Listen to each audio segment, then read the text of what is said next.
Hello everyone. आज हम flower और उसके पार्ट्स के बारे में यहाँ पर स्टडी करेंगे। जो फ्लावर है वह एंजियोस्पर्म में एक रिप्रोडक्टिव यूनिट होता है और फ्लावर सेक्सुअल रिप्रोडक्शन के लिए यहाँ पर होता है। जो एक टिपिकल फ्लावर होता है उसमें 4 डिफरेंट टाइप के वल्स होते हैं, मतलब कि 4 अलग अलग प्रकार के उसमें चक्र होते हैं और यह स्टॉक या पेडिसिल के फूले हुए भाग पर सक्सेसिवली अरेंज होते हैं, मतलब कि क्रम से वहाँ पर लगे हुए होते हैं। और यह स्टॉक या पेडिसिल का जो फूला हुआ भाग होता है इसे थैलेमस या रिसेप्टिकल के नाम से जाना जाता है। तो ये जो 4 पार्ट्स होते हैं, ये पार्ट्स होते हैं calyx, Corolla, androecium and gynoecium.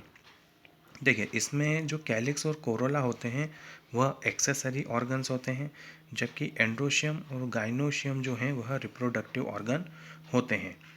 कुछ फ्लावर जैसे कि लिली में कैलिक्स और कोरोला जो होते हैं वह दूर दूर नहीं होते हैं, अलग अलग नहीं होते हैं, एक साथ होते हैं और इन्हें पेरियंथ कहा जाता है। इस डायग्राम में आप देख सकते हैं कि यहाँ पर जो ये लिली के फ्लावर में यहाँ पर कैलिक्स और जो कोरोला है दोनों अलग अलग नहीं है, एक दूसरे से अटैच हैं और इस पूरे स्ट्रक्चर को यहाँ पर पेरियंथ के नाम से जाना जाता है। देखिए, जब जब किसी फ्लावर में एंड्रोशियम और गाइनोशियम दोनों प्रेजेंट होते हैं तो उसे बाइसेक्सुअल कहा जाता है। पर जब किसी फ्लावर में केवल स्टेमन्स होता है या केवल कार्पल होता है तब वह फ्लावर यूनिसेक्सुअल कहलाता है।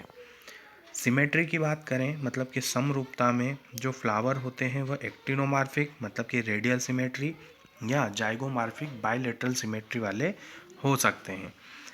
जब एक फ्लावर रेडियल प्लेन में सेंटर के थ्रू दो बराबर रेडियल हाफ में डिवाइड हो जाता है तो वह एक्टिनोमार्फिक होता है। एग्जाम्पल के तौर पर हम देख सकते हैं मस्टर्ड, डटूरा, चिली, इन सब में जो फ्लावर होता है वह एक्टिनोमार्फिक होता है। ठीक है, यह दो बराबर भागों में बढ़ता है जब आप इसको किसी भी प्लेन से डिवाइड करते हैं। और जब जब कोई फ्लावर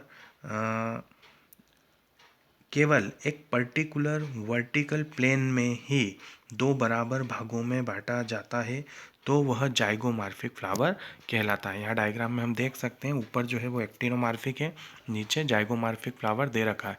उस एक्टिनोमार्फिक फ्लावर को आप किसी भी प्लेन में आप उसे बांटिए, उसके दो बराबर हाफ आपको मिल जाएंगे। लेकिन जाइगोमार्फिक में दो बराबर हाफ प्राप्त करने के लिए उसे केवल एक ही प्लेन में वर्टिकली हम उसको काट सकते हैं तो ही हमें दो बराबर भाग वहाँ पर मिलते हैं। अब देखिए, एक फ्लावर असिमेट्रिक कब होता है, मतलब इरेगुलर कब होता है, यदि उसको यदि उसको किसी भी प्लेन में काटा जाए, है ना, तब वह दो बराबर भागों में नहीं बढ़ सकता। आप उसको किसी भी प्लेन में काट दीजिए, वर्टिकल, हॉरिजॉन्टल, उसके दो बराबर भाग आपको प्राप्त नहीं होते हैं। ठीक है, तब ऐसे फ्लावर को असिमेट्रिकल इरेगुलर कहा जाता है। ठीक है, अब जो फ्लावर होता है वह ट्राइमेरस, टेट्रामेरस और पेंटामेरस हो सकता है ना। जब एक फ्लावर में जो फ्लोरल अपेंडेजेस होते हैं वो 3 होते हैं तो वो ट्राइमेरस कहलाता है। जब फ्लोरल अपेंडेजेस 4 होते हैं तो वो टेट्रामेरस कहलाता है। और जब अपेंडेजेस वहाँ पर 5 होते हैं तो उसे पेंटामेरस फ्लावर कहते हैं। ठीक है, अब देखिए, जो पेडिसिल होता है उस पेडिसिल की बेस में एक छोटा सा लीफ जैसा एक स्ट्रक्चर दिखाई देता है। उस लीफ जैसे स्ट्रक्चर को ब्रैक्ट कहा जाता है। तो जिस फ्लावर में यह ब्रैक्ट प्रेजेंट होता है वह फ्लावर ब्रैक्टिएट कहलाता है और जिस फ्लावर में यह ब्रैक्ट अब्सेंट होता है उसे ई ब्रैक्टिएट फ्लावर कहा जाता है। इस डायग्राम में आप देख सकते हैं पेडिसिल रीजन पर एक पत्ती, यहाँ पर पत्ती जैसा स्ट्रक्चर दिख रहा है जिसे हम ब्रैक्ट कहते हैं। ठीक है, अब देखिए, जो थैलेमस पर जो ओवरी पाई जाती है तो थैलेमस पर ओवरी के रेस्पेक्ट में कैलिक्स, कोरोला और एंड्रोशियम की पोजीशन के बेस पर फ्लावर को हाइपोगाइनस, पेरिगाइनस और इपिगाइनस अलग अलग 3 प्रकार में यहाँ पर डिवाइड किया गया है। ठीक है। हाइपोगाइनस फ्लावर में क्या होता है कि जो गाइनोशियम होता है ना, वो सबसे हाईएस्ट पोजीशन को ऑक्यूपाई करता है। मतलब कि जो गाइनोशियम है, जो ओवरी होती है, वह सबसे ऊपर होती है और जो फ्लावर के अदर पार्ट्स होते हैं वह सब उसके नीचे स्थित होते हैं। इस समय जो ओवरी होती है इन फ्लावर्स की, वह सुपीरियर ओवरी कहलाती है। एग्जाम्पल के लिए मस्टर्ड, चाइना रोज और ब्रिंजल, इन प्लांट में हम यहाँ पर इस तरीके का अरेंजमेंट देख सकते हैं। यदि गाइनोशियम सेंटर में सिचुएटेड होता है और जो फ्लावर के अदर पार्ट्स होते हैं वह थैलेमस की रिम पर एक सेम लेवल पे, मतलब ओवरी और फ्लावर के जो अदर पार्ट्स है वो सब एक सेम लेवल पर अरेंज होते हैं, उनका अरेंजमेंट एक जैसा होता है, एक सेम लेवल पर होता है, तब उस फ्लावर को पेरीगाइनस कहा जाता है। यहाँ पर जो ओवरी होती है उसे हाफ इन्फीरियर कहा जाता है। एग्जाम्पल के लिए प्लम, रोज, पीच, इन प्लांट्स में इस टाइप के फ्लावर हमें देखने को मिलते हैं। अब बात करते हैं हम इपिगाइनस फ्लावर की। तो जो इपिगाइनस फ्लावर होते हैं उनमें क्या होता है कि जो थैलेमस की मार्जिन होती है वह ऊपर की ओर ग्रोथ करते हुए ओवरी को कंप्लीटली ढक लेती है, पूरी तरीके से ढक देती है और उससे फ्यूज़ हो जाती है, मतलब कि उसकी मार्जिन ओवरी से जुड़ जाती है और जितने भी फ्लावर के अदर पार्ट्स होते हैं वह सब ओवरी के ऊपर से निकलते हुए हमें दिखाई देते हैं। तो इस समय इस ओवरी को इन्फीरियर कहा जाता है और गुआवा और कुकुम्बर के जो फ्लावर्स होते हैं उनमें इस टाइप का अरेंजमेंट हमें देखने को मिलता है। अब देखिए, पार्ट्स ऑफ फ्लावर की बात करते हैं तो प्रत्येक जो फ्लावर होता है उसमें 4 फ्लोरल व्हर्ल्स होते हैं, जैसे कैलिक्स, कोरोला, एंड्रोशियम और गाइनोशियम। ठीक है। सबसे पहले हम बात करते हैं यहाँ पर कैलिक्स की। ठीक है। तो जो कैलिक्स होता है वह फ्लावर का सबसे बाहर का व्हर्ल होता है, मतलब कि सबसे बाहरी चक्र होता है। ठीक है। और इसके जो प्रत्येक मेंबर्स होते हैं उन मेंबर्स को सेपल्स कहा जाता है। सामान्य तौर पर सेपल्स जो हैं वह ग्रीन होते हैं, लीफ जैसा इनका स्ट्रक्चर होता है और जो बड स्टेज होती है उस समय यह फ्लावर को प्रोटेक्ट करके रखते हैं। ठीक है। जो कैलिक्स होते हैं वह गेमोसेपेलस और पॉलीसेपेलस दोनों प्रकार के हो सकते हैं। ठीक है। इस डायग्राम में आप देख सकते हैं गेमोसेपेलस कैलिक्स यहाँ पर हमें दिखाई दे रहे हैं। इसका मतलब ये है कि जो सेपल्स है वो यूनाइटेड है, सेपल्स जो हैं वो सब आपस में जुड़े हुए हैं, इसलिए इसको गेमोसेपेलस कैलिक्स कहा जाता है। अब जो पॉलीसेपेलस कैलिक्स होता है उसमें जो सेपल्स होते हैं वह सब एक दूसरे से फ्री होते हैं। इस डायग्राम में आप देख सकते हैं जो कैलिक्स है ग्रीन कलर के वह सब क्या हैं, एक दूसरे से फ्री हैं, तो ये पॉलीसेपेलस कैलिक्स होते हैं। अब हम बात करते हैं कोरोला की। तो कोरोला जो है वह पेटल्स से मिलकर बना होता है और पेटल्स जो है वो यूजुअली ब्राइट कलर्ड के होते हैं, चमकदार रंगों वाले होते हैं और यह पोलिनेशन के लिए इंसेक्ट को अट्रैक्ट करने का काम करते हैं।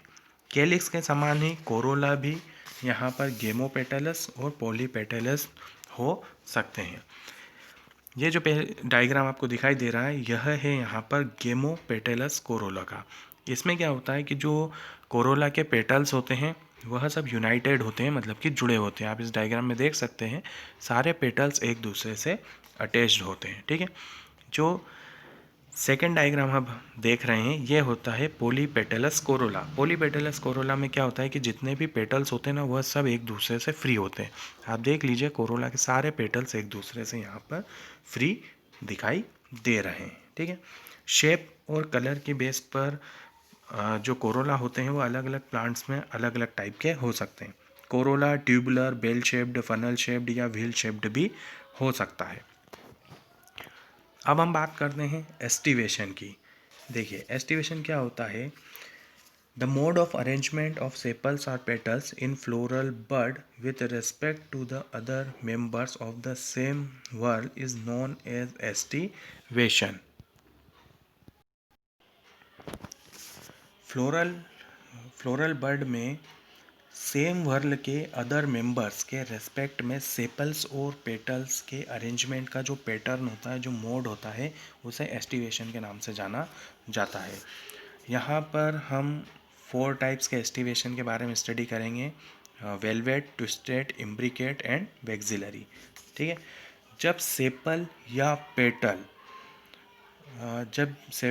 या पेटल्स का जो व्हर्ल होता है, जो चक्र होता है, वह इस प्रकार से होता है कि उनकी जो मार्जिन होती है वह एक दूसरे से टच करती है ना, और एक दूसरे पर ओवरलैप नहीं करती, केवल उनमें टच पाया जाता है, मतलब उनकी जो मार्जिन है वो एक दूसरे से टच करती है, वह मार्जिन एक दूसरे पर ओवरलैप नहीं करती है। तो इस टाइप के एस्टिवेशन को वेलवेट एस्टिवेशन कहा जाता है, जो कि केलोट्रोपिस में हमें देखने को मिलता है। जो नंबर ए वाला डायग्राम है, यह यहाँ पर वेलवेट एस्टिवेशन को शो करता है। हम देख सकते हैं यहाँ पर जो कोरोला है उनकी केवल मार्जिन एक दूसरे के टच में है, एक दूसरे पर ओवरलैप नहीं कर रही है। ठीक है। यदि किसी भी एक अपेंडेज की, मतलब कि सेपल हो या पेटल, उसकी मार्जिन दूसरे वाले सेपल या पेटल पर ओवरलैप करती है और उस दूसरे सेपल या पेटल की जो मार्जिन है वह तीसरे पर ओवरलैप करती है, और इस तरीके से अगर यही सीक्वेंस चलता रहता है तो इस टाइप के एस्टिवेशन को ट्विस्टेड एस्टिवेशन कहा जाता है। बी वाले डायग्राम में हम देख सकते हैं कि एक पेटल जो है वह दूसरे पेटल पर ओवरलैप कर रहा है, दूसरा वाला जो है वह तीसरे पर ओवरलैप कर रहा है, मतलब एक की मार्जिन दूसरे वाले पेटल की मार्जिन को ओवरलैप कर रही है, और यहाँ पर पूरा एक चक्र बनता है। तो यह ट्विस्टेड एस्टिवेशन कहलाता है। ठीक है। यदि सेपल या पेटल की जो मार्जिन्स हैं वह एक दूसरे को ओवरलैप करती है, पर उनमें कोई भी पर्टिकुलर डायरेक्शन नहीं होता है, तब इस टाइप के एस्टिवेशन को इम्ब्रिकेट एस्टिवेशन कहा जाता है। जो थर्ड वाला इम्ब्रिकेट दिख रहा है, इसमें हम देख सकते हैं कि यहाँ पर ये वाला जो पार्ट हमें दिख रहा है कोरोला का, इसकी दोनों मार्जिन बाहर की ओर है ना। इसकी जो एक मार्जिन है वह ओवरलैप कर रही है दूसरी पर, और एक जो है इसके पहले वाली मार्जिन के अंदर है। ठीक है। ये वाला जो कोरोला है इसकी दोनों ही मार्जिन अंदर है, और इसके आसपास की जो लेटरल कोरोला जो है, यहाँ पर जो लेटरल पेटल्स है वो इसको ओवरलैप कर रहे हैं। तो यहाँ पर किसी भी प्रकार का एक पर्टिकुलर डायरेक्शन नहीं है, कोई भी किसी पर भी ओवरलैप कर रहा है, तो इस प्रकार का जो एस्टिवेशन है वह इम्ब्रिकेट कहलाता है। अब देखिए, जो पी और बीन के फ्लावर्स होते हैं उनमें 5 पेटल्स होते हैं, और जो लार्जेस्ट होता है, जो सबसे बड़ा वाला स्टैंडर्ड पेटल होता है, वह अपने 2 लेटरल पेटल्स पर ओवरलैप करता है ना। आप ये 5वें वाले में देख सकते हैं, ये यहाँ पर जो है सबसे बड़ा वाला लार्जेस्ट वाला पेटल है, जो कि अपने लेटरल साइड के जो पेटल्स है, इन लेटरल साइड के पेटल्स को यहाँ पर क्या कर रहा है, ओवरलैप कर रहा है। ठीक है। और ये जो लेटरल साइड के यहाँ पर पेटल्स होते हैं, यह आगे चलकर इनके जो 2 स्मॉलेस्ट एंटीरियर पेटल्स होते हैं उनको ओवरलैप करते हैं। तो जब इस टाइप का अरेंजमेंट होता है पेटल्स के बीच में, तो उसे वेक्सिलरी एस्टिवेशन के नाम से जाना जाता है। तो आज के टॉपिक को हम यहीं पर एंड करते हैं। नेक्स्ट टॉपिक में हम एंडोशियम गाइनोशियम के बारे में स्टडी करेंगे। तो तब तक के लिए have a good day, bye.